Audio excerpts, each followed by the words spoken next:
నమస్తే, నేను సిరి.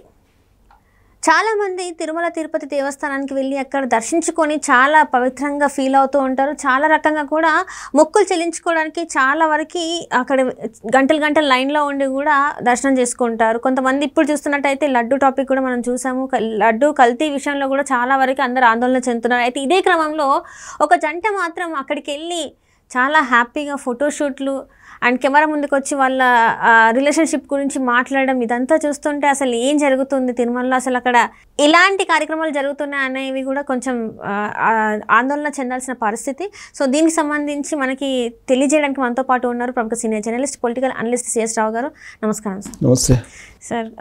అంటే చాలా వరకు మీరైనా నేనైనా తిరుమల వెళ్ళి శ్రీవారిని దర్శించుకొని అక్కడ తీర్థ ప్రసాదాలు తీసుకొని ఎంత గంటల లైన్లో ఉన్నా కూడా ఆయన దర్శించుకున్నాక చాలా హ్యాపీగా ఫీల్ అవుతాం.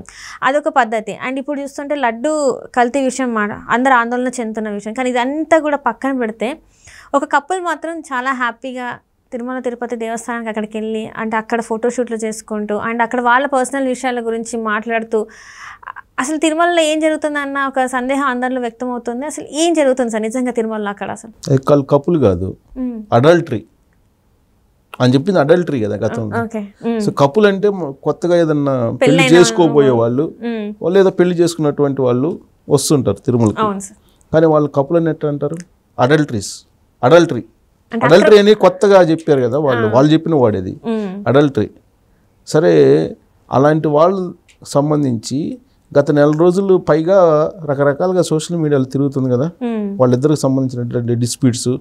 తర్వాత వాళ్ళ వైఫ్ దువ్వాడ శ్రీనివాస్ వైఫ్ వాణి పేరుంది, వాణి గారు, ఈవిడ దువ్వాడ దివ్యల మాధురి. ఈ అంతా ఎపిసోడ్ నడుస్తుంది కదా, అగ్లీ ఎపిసోడ్ అంతా నడుస్తుంది కదా. నడుస్తున్నప్పుడు ఇలాంటి వాళ్ళకి విఐపి ప్రోటోకాల్ దర్శనం ఇచ్చారు చూసారా, వాళ్ళకి నమస్కారం పెట్టాలి. ఫస్ట్ గరికపాటి నరసింహరావు గారు పెడతారు మీకు నమస్కారం అమ్మ అని. అలా చంద్రబాబు నాయుడు గారు ముఖ్యమంత్రిగా ఉన్నటువంటి ఈ టైంలో అక్కడ ఉన్నటువంటి తిరుమల తిరుపతి దేవస్థానం అధికారులు ఎవరైతే ఉన్నారో ఈ విఐపి దర్శనాలు ఇచ్చేటువంటి వాళ్ళకి నమస్కారం పెట్టాలి. విఐపి ప్రోటోకాల్ అసలు ఎవరికి ఇస్తారు, ఎవరికి ఇవ్వాలి అనే దాని మీద కనీసం ఆలోచించాలి కదా వాళ్ళు. ఇప్పుడు ఆయన ఎవరి చేతనో రికమెండ్ చేసుకొని ఎవరినో పట్టుకొని వచ్చింటాడు. వచ్చినా కానీ లెటర్ ఇచ్చినా కానీ విఐపి దర్శనం ఎవరికి ఇవ్వాలి, విఐపి ప్రోటోకాల్ ఎవరికి ఇవ్వాలి అనేది ఒక మార్గదర్శకాలు ఉన్నాయి. నాకు తెలిసి ఆయనకి విఐపి ప్రోటోకాల్ ఇచ్చారు.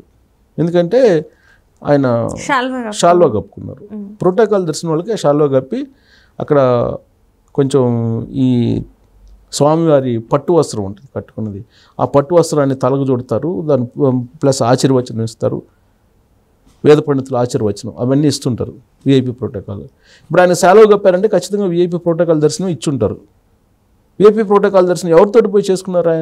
ఆయన మాధురి అనే వాటితో చేసుకున్నారు. సరే, భక్తుల్లో అనేక మంది రావచ్చు, అనేక రకాలుగా రావచ్చు, అనేక మంది రావచ్చు, దానికి తెలియకుండా వచ్చిపోవడం వేరు. ఈ ప్రపంచానికి మొత్తం తెలుసు కదా వీళ్ళిద్దరు వ్యవహారం ఏంటి, వీళ్ళు వైసీపీలో ఉంటే ఏం చేశారు, తర్వాత వాళ్ళ భార్యని ఏ విధంగా ఉన్నారు, వాళ్ళ పిల్లల్ని ఏ విధంగా ఇతను కొట్టబోయాడు, కేసులు ఉన్నాయి కదా వాళ్ళ మీద. అయినంత మాత్రం తిరుమలకు రాకూడదని నేను చెప్పట్లా. విఐపి ప్రోటోకాల్ దర్శనం ఇచ్చారు చూసారా, అది నేను క్వశ్చన్ చేస్తుంది. ఎలా చేస్తారు? సరే ఇచ్చారు, బాగానే ఉంది. ఇచ్చిన తర్వాత వాళ్ళు బయటకు వచ్చి ఫోటోషూట్ చేసుకున్నారు కదా, ఫోటోషూట్ చేసుకొని అంతవరకు కూడా ఓకే.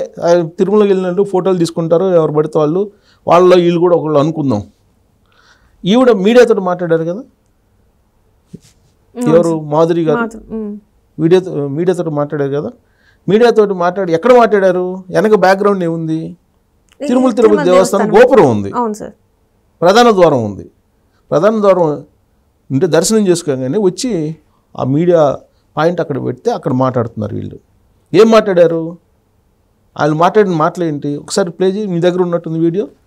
అసలు అది వైరల్ అవుతుంది కదా, సోషల్ మీడియాలో వైరల్ అవుతుంది. ఒకసారి అది ఆడియో వినిపిద్దాం, ఏం మాట్లాడింది ఆవిడని ఒకసారి చూడండి. సమక్షంలో మ్యారేజ్ చేసుకుంటాము. లీగల్ ప్రొసీడింగ్స్ అన్ని అయిపోయాక అప్పుడు అఫీషియల్ గా అందరికీ చెప్పే మ్యారేజ్ చేసుకుంటాం. అంతవరకు లివింగ్ టుగెదర్ లోనే ఉంటాం. అది క్లియర్ గా చెప్పాను. మ్యారేజ్ పర్సనల్ గురించి ఇక్కడ ఇది కాదు కదా, తిరుమల తిరుపతి దేవస్థానానికి వచ్చి మహారాష్ట్ర వెంకటేశ్వర స్వామి గురించి మాట్లాడుతున్నారు. ఇప్పుడు పర్సనల్ ఇష్యూ ఆవిడ మాట్లాడింది మొత్తం ఫస్ట్ నుంచి ప్లే చేయలేదు, ఫస్ట్ నుంచి ప్లే మొత్తం వీడియో ఉంది కదా, ఇంతే సార్, వీడియో ఉంది, వీడియో మొత్తం సమక్షంలో మ్యారేజ్ చేసుకుంటాము.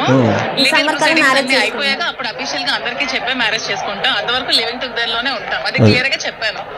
మ్యారేజ్ అది ఓకే, మేము మ్యారేజ్ చేసుకుంటాము, లీగల్ ఇష్యూస్ అన్ని క్లియర్గా అయిన తర్వాత మేము మ్యారేజ్ చేసుకుంటాము, అప్పటిదాకా మేము లివింగ్ టుగెదర్లో ఉన్నాం అని చెప్పారు. ఎక్కడ చెప్పారు అది? తిరుమల తిరుపతి దేవస్థానం దర్శనం అయిపోయి వెనక గోపురం కనిపిస్తుంది, ముందు ఎవడుండి ఆవిడ మీడియాతో మాట్లాడుతున్నారు. దాన్ని ఏమనాలి? ఆగమ శాస్త్రానికి విరుద్ధంగా మాట్లాడుతున్నారు అనుకోవాలి కదా. అసలు తిరుమల తిరుపతి దేవస్థానంలో దేవుడి దర్శనం గురించి తప్ప అక్కడ ఏం మాట్లాడకూడదు, పర్సనల్ ఇష్యూస్. అది అక్కడ రిపోర్టర్ కూడా అదే అడుగుతున్నారు, పర్సనల్ విషయాలు మాట్లాడడానికి ఇది కరెక్ట్ పాయింట్. పర్సనల్ విషయాలు ఏం మాట్లాడారు ఆవిడ? ఆమెకు ఉండేటువంటి లివింగ్ టుగెదర్ గురించి మాట్లాడుతున్నారు ఆవిడ. ఏ సందేశం ఇవ్వాలనుకుంటున్నారు తిరుమల తిరుపతి దేవస్థానానికి వెళ్ళి వాళ్ళు? అక్కడికి వెళ్ళిన భక్తులు కొత్తగా పెళ్ళైన జంటలు వెళ్తూ ఉంటారు, పెళ్లి కావాలని మొక్కునే వాళ్ళు వెళ్తూ ఉంటారు.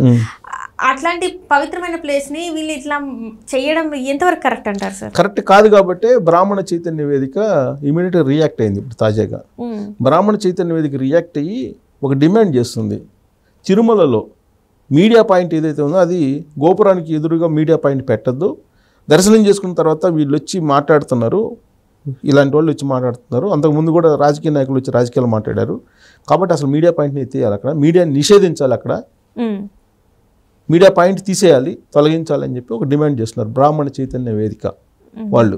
ఇప్పుడు అందరూ ఇప్పుడు చంద్రబాబు నాయుడు గారు వచ్చిన తర్వాత మొన్న కల్తీ లడ్డు వ్యవహారం, కల్తీ నెయ్యి వ్యవహారం వచ్చిన తర్వాత మఠాధిపతులు, పీఠాధిపతులు, తర్వాత ఇట్లా బ్రాహ్మణ చైతన్య వేదికలు లేదా హిందూ సమాజం, ఆర్ఎస్ఎస్, బజరంగ దళం ఇలాంటి సమస్యలన్నీ కూడా యాక్టివ్ అయ్యి ఇలాంటి వాటిని అడ్డుకుంటున్నాయి ప్రభుత్వంతో సంబంధం లేకుండా. ప్రభుత్వం పట్టించుకోకపోయినా మీరు చెయ్యండి, ఇలా నిషేధించండి అని చెప్పి చెబుతున్నారు మీడియాని. ఇప్పుడు మీడియాని అక్కడ నిషేధించండి, మీడియా పాయింటే తీసేయండి అని చెప్పి చెప్తున్నారు. ఇప్పుడు దివ్యల మాధురి మాట్లాడిన తర్వాత ఆ మాటలో తిరుమల తిరుపతి దేవస్థానం, అందులో తిరుమల వెంకన్న స్వామి సాక్షిలో సన్నిధిలో మాడవీధుల్లో ఆవిడ మాట్లాడుతున్నారు. ఏ ఆగమశాస్త్రం చెప్తుంది? కాబట్టి ఆగమశాస్త్రానికి విరుద్ధంగా వీళ్ళు వైఎస్ఆర్ కాంగ్రెస్ పార్టీ వాళ్ళు ఇద్దరు వైఎస్ఆర్ కాంగ్రెస్ పార్టీ కదా, వాళ్ళు అక్కడ చేసింది తెలుగు సమాజానికి అందరికీ తెలుసు, వాళ్ళకి ఉండేటువంటి కాంటాక్ట్స్ ఏంటి, అడల్టరీ అని చెప్తున్నారు. అడల్టరీ తప్పేంటి సుప్రీంకోర్టు కూడా చెప్పింది కదా అంటున్నారు. అడల్టరీ సుప్రీంకోర్టు యాడ్ చెప్పింది, సహజీవనం చేయమని చెప్పి, భార్య ఉన్నప్పుడు సహజీవనం చెప్పమని చెప్పిందా? ఈ లీగల్గా ఏదైనా ప్రొసీడింగ్స్ ఉంటే అవన్నీ పూర్తి అయిన తర్వాత నువ్వు చెప్పాలి, ప్రొసీడింగ్స్ అన్నీ మేము చేస్తున్నాం, తర్వాత మేము మ్యారేజ్ చేసుకోబోతున్నాం అని చెప్పి ఆవిడ చెప్పారంటే ఆవిడ మీద కేసు పెట్టాలి. అసలు యాక్చువల్గా వాళ్ళు పెట్టాలి.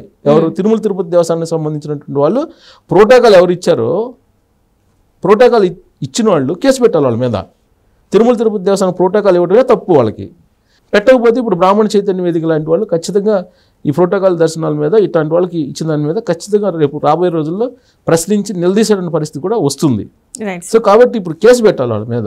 కేసు పెట్టడంతో పాటు బ్రాహ్మణ చైతన్య వేదిక ఏదైతే డిమాండ్ చేస్తుందో అక్కడ మీడియా పాయింట్ని తొలగించాలి. అక్కడ అవసరం లేదు మీడియా పాయింట్. తిరుమల తిరుపతి దేవస్థానానికి దేవుణ్ణి దర్శనం చేసుకుని వచ్చిన తర్వాత వీళ్ళతో మాట్లాడేది దేవుడు ఆల్రెడీ అక్కడ ఉన్నారు, కలియుగ ప్రత్యక్ష దైవం. ఆ కలియుగ ప్రత్యక్ష దైవం ముందు వీళ్ళతో మాట్లాడేది ఏంది? అసలు ఏం మాట్లాడతారు అక్కడ? ఏముండదు కదా మాట్లాడటానికి. వీళ్ళు ఎందుకు అసలు మీడియాని ఎందుకు ఎంకరేజ్ చేయాలి? అక్కడ అవసరమే లేదు. నిజంగానే బ్రాహ్మణ చైతన్య వేదిక చేసినటువంటి డిమాండ్ సబబు, దాన్ని అమలు చేయాలి. ఆవిడ మీడియా పాయింట్ తీసేయాలి అసలు. Right sir, right. Thank you so much sir.